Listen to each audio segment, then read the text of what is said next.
musique qui accompagne nos chroniques aujourd'hui sont toutes frappées du sceau du Téléthon. Et là, c'était Yannick Nohack qui a été parrain en 2005. Bon, alors, Philippe Collignon connaît du beau monde, il a une liste, il a ses réseaux, les sénateurs sont tous ses potes. Et ça tombe bien parce que là, il s'agissait d'aller ouvrir la porte de la serre du Sénat. Elle est belle. Elle est belle. Elle date pas d'hier. Non, elle date pas d'hier. 1879. Ah, c'est bien donc voilà, c'est un lieu de conservation du patrimoine végétal et notamment des orchidées. Les orchidées, on les connaît, c'est la plante la plus vendue pour les fêtes de fin d'année, donc ça va pas tarder. Et puis c'est la fleur qui commence à fleurir maintenant dans son pays d'origine. Donc nous, on a la clé. Dans son pays d'origine. L'Asie du Sud-Est, etc. Elles sont...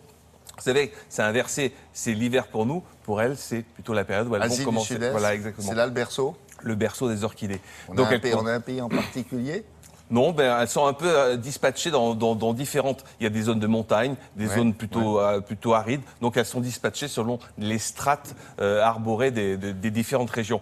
Mais là, on a la clé, évidemment, du Sénat. On est allé voir des orchidées qu'on ne trouve pas d'habitude ailleurs comme le phalaenopsis, etc. Des orchidées qui ont un parfum particulier. Je vous propose de les regarder.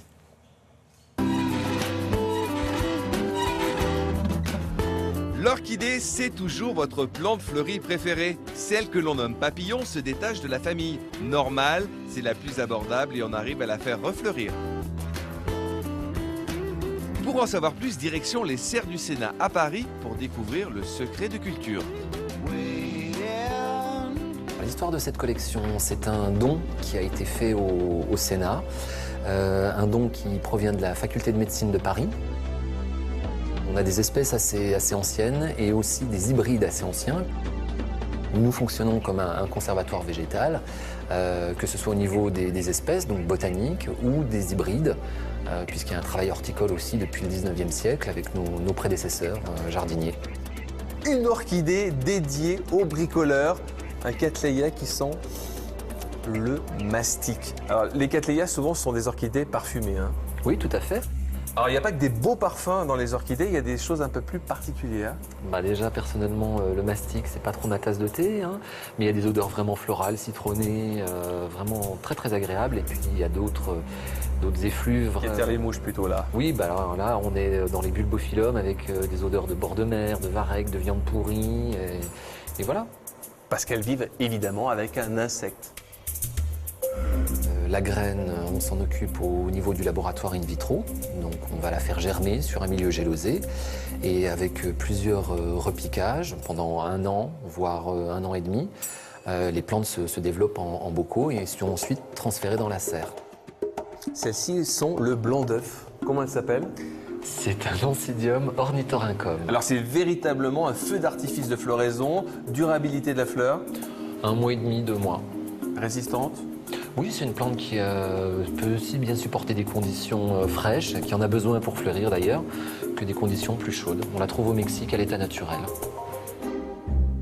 Vous voulez aller plus loin? Voici les 3 orchidées qu'il vous faut.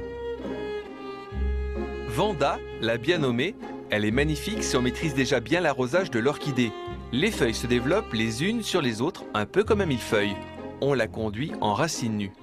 On la bassinera 2 fois par semaine pendant 20 minutes ou on choisira une pulvérisation régulière sans calcaire.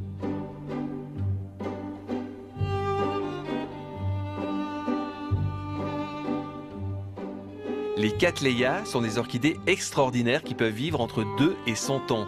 C'est une plante facile à cultiver entre 18 et 20 degrés. Les fleurs sont souvent très parfumées et très prisées par les grands nez de ce monde. On la positionnera plein sud, protégée par un voilage délicat. L'orchidée, c'est un voyage permanent qui nous réserve encore bien des surprises. Ouais, elles sont belles. Elles sont belles, celles-là, on ne trouve pas partout. Hein. C'est comme un labo. Hein, c'est qu'un labo, vous savez, il les multiplie par in vitro et ça permet de conserver le patrimoine végétal de toutes ces orchidées qui ont plus de 100 ans parfois.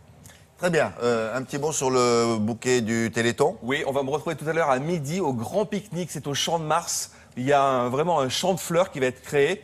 pour l'occasion, en faveur du Téléthon. Là, vous avez un représentant du bouquet qui va être vendu. Donc, midi au Champ de Mars. Venez nombreux nous rejoindre. Donc, c'est-à-dire, ils vendent ce bouquet-là. Ils vendent ce même bouquet-là. Volume, même forme. Non, il y a des plus petits aussi, du plus petit au plus gros. À quel prix on À sait pas. partir de 10 euros, voilà. À partir de 10 voilà, euros. il n'y a pas de prix limite, voilà, 10 euros. Et en tout cas, on vous attend nombreux à midi, Champ de Ah, Mars. c'est pas avant. Ben non, parce qu'on va commencer à midi justement à ouvrir ce champ aux fleurs. bon, d'accord. Et Donc, toute la journée, Vous on voulez vendra. acheter des fleurs aujourd'hui? Oui, exactement. Pour Achetez-les la Saint-Nicolas sur Champ de Mars. ou pour la Sainte-Josiane, c'est pour Josiane. Donc, vous allez au Champ de Mars à midi, vous aurez ça Ouais. au maximum, Au sinon maximum. des plus petits. Les plus petits. D'accord. C'est un marché aux fleurs, j'y serai, je vendrai les bouquets. Vous y serez. Ah bah oui, je vais vendre les bouquets aussi, Philou sera là-bas. En vrai. en vrai. Ouais, on pourra le. Non, peut-être pas. Non, non. Faites attention sera quand la même. fête, en tout cas. Qu'est-ce qu'il y a d'autre sur le Il y a, Champ de Mars? il y a du Non, food vous m'avez dit truck, que- il y a des food trucks, il y a des accordéonistes. Ça sera vraiment un grand pique-nique. C'est-à-dire, on va Ah, pouvoir manger voilà, sur il y a un place. pique-nique. Il y a un grand pique-nique géant, évidemment. Ah oui, d'accord. Voilà. Vous étiez au courant? Oui, bon, d'accord. Merci beaucoup.